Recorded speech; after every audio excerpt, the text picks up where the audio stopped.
Muito bem. Ainda na sequência aos comentários à resolução 23456 do Tribunal Superior Eleitoral, vamos aqui falar do artigo 43, que compete aos mesários identificar o eleitor e entregar o comprovante de votação. Isso é uma coisa óbvia que todos nós fazemos e lembramos desse fato, está previsto expressamente no texto da resolução. Conferir o preenchimento dos requerimentos de justificativa eleitoral e dar o recibo, cumprir as demais obrigações que lhe forem atribuídas. O artigo 44 fala, compete aos secretários, Código Eleitoral, artigo 121, inciso 1 a 3. É sempre assim, gente. O artigo da resolução e, entre parênteses, o artigo da Constituição Federal, o artigo do Código Eleitoral, o artigo da Lei 9.504, correlato ao texto da resolução. Mas a resolução, como vocês estão reparando, ela sempre vai detalhar o Código Eleitoral. E isso decorre do poder normativo da Justiça Eleitoral, que é uma característica importante. Bem, distribuir aos eleitores às 17 horas as senhas de entrada previamente rubricadas ou carimbadas, segundo a ordem numérica, lavrar a ata da mesa receptora, observar a organização da fila e cumprir as demais obrigações. Trabalhos da votação, artigo 45, vamos lá. O presidente da mesa, às 8 horas da manhã, declara iniciada a votação. 8 horas da manhã. Ah, mas na minha sessão começou 10 horas da manhã. É porque deve ter ocorrido algum problema técnico. E esses problemas técnicos ocorrem. A urna dá defeito, a zerésima não é imprimida, falta luz às vezes. Nós tivemos uma eleição em Jacarepaguá que no CIEP faltou luz em várias sessões. E essa luz só foi restabelecida às 9h30 da manhã. Ou seja, olha o transtorno que aconteceu, que não é culpa da Justiça Eleitoral, isso foi um fator externo, certo? Mas isso atrasou muito a votação. Os membros da mesa e os fiscais de partido e coligações são munidos da respectiva credencial e deverão votar depois dos eleitores, já que se encontravam presentes no momento da abertura dos trabalhos. Terão preferência para votar. Atenção, isso é muito importante. Preferência para o voto. Nós já sabemos, mas vamos lá. Os juízes eleitorais, ou seja, não são os juízes de direito que têm preferência para voto. Não é o ministro do Supremo Tribunal que tem preferência para voto. São aqueles juízes, e aqui envolvem todos os juízes de todas as instâncias, juiz do TRE, juiz eleitoral, ministro do TSE, que tem realmente está trabalhando no dia da eleição e ele tem a preferência.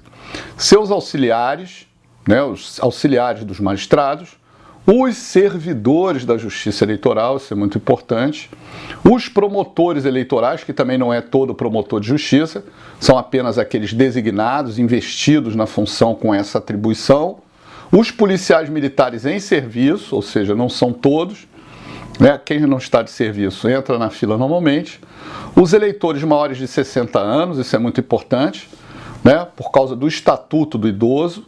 Lembrando que de 60 até 70 anos a pessoa tem obrigatoriedade de votar, certo? Os enfermos, os eleitores com deficiência, e aí nós temos o Estatuto do Deficiente, ou com mobilidade reduzida.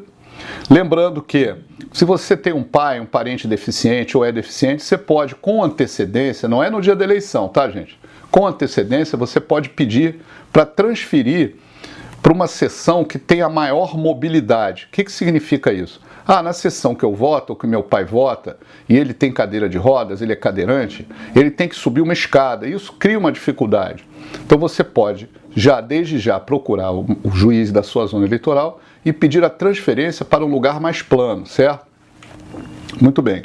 Mulheres grávidas, lactantes e as acompanhadas de criança de colo. Aí no outro dia a gente estava falando sobre isso numa aula de eleitoral, no curso presencial, e aí o que aconteceu? Tem muita gente, professor, que pega a criança para passar na fila na frente de todo mundo. Bem, isso é um problema, mas a lei dá essa preferência, certo? Então, é uma espécie de situação que não cabe a nós julgar, certo?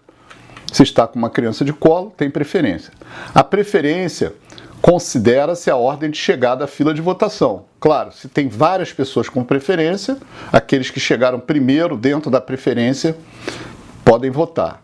Só serão admitidos a votar os eleitores cujos nomes estiverem cadastrados na sessão. O que significa isso? Com a urna eletrônica não existe a figura do voto em separado. Então, por exemplo, eu sou da 5ª zona eleitoral, 10ª sessão.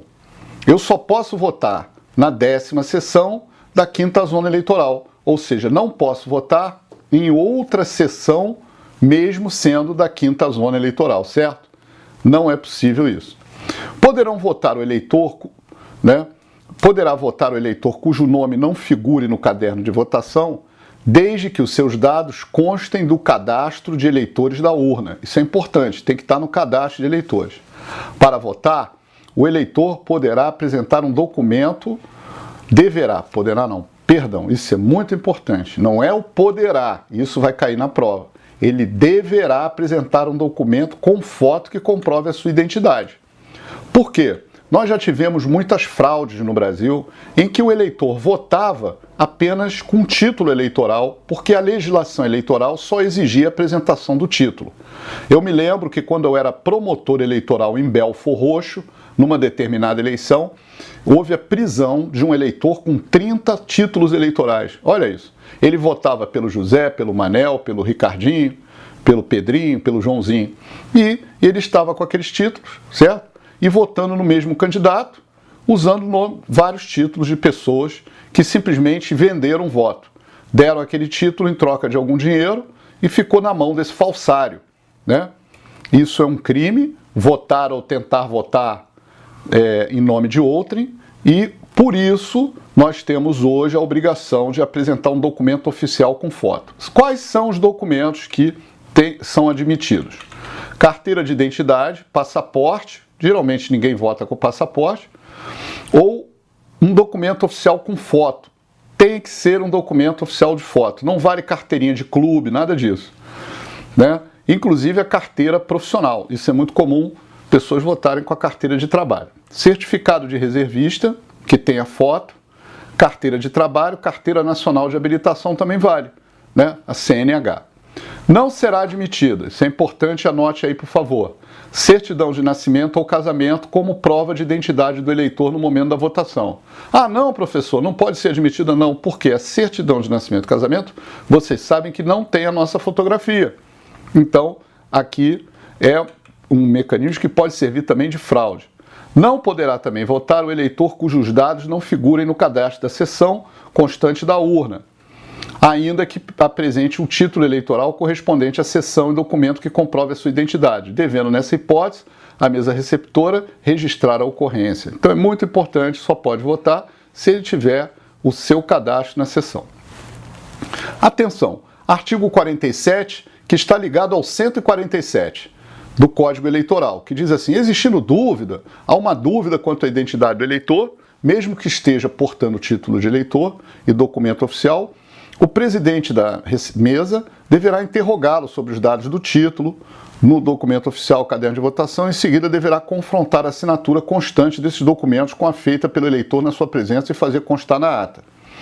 Aí é que estamos diante da impugnação à identidade do eleitor, que também preclui, é aquele instituto da preclusão, é instantânea. Ela pode ser formulada pelo membro da mesa, o próprio presidente, fiscais ou qualquer eleitor. Cabe aqui também a impugnação pelo promotor eleitoral, mas geralmente ele não está presente, só eventualmente, e será apresentada verbalmente, né? Só que isso será lavrado por escrito, né? E antes de que ele seja admitido a votar. Antes que seja admitido a votar. Votou, desconfiou da identidade do eleitor, não tem mais como impugnar, porque ninguém tem como tirar o voto dele de dentro da urna, certo? Muito bem, se persistir a dúvida ou for mantida a impugnação, o presidente da mesa de votos solicitará a presença do juiz eleitoral para a decisão, certo? Na cabine de votação, é vedado o eleitor portar aparelho, telefone celular, máquinas fotográficas, filmadoras, equipamentos de radiocomunicação ou qualquer instrumento que possa comprometer o sigilo do voto.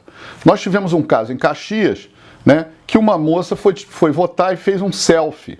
Deu problema para ela, não pode usar o celular dentro da sessão, perfeito? Para que o eleitor possa dirigir-se à cabine de votação, os aparelhos poderão ficar sob a guarda da mesa receptora ou deverão ser admitidos em outro local da escolha do eleitor. É aconselhável não levar o celular. Se você tiver que levar o celular, obviamente, você desliga, bota no bolso, mas pode o mesário também exigir que o celular fique na mesa, tá bom? Nesse caso, muito cuidado na hora de sair, para que você não troque o celular com outra pessoa. Já aconteceu isso de um trocar pelo outro, tá bom? Muito bem. Nós vamos ainda continuar no segmento de outros vídeos aqui, comentando aspectos fundamentais para a prova do Tribunal Regional Eleitoral.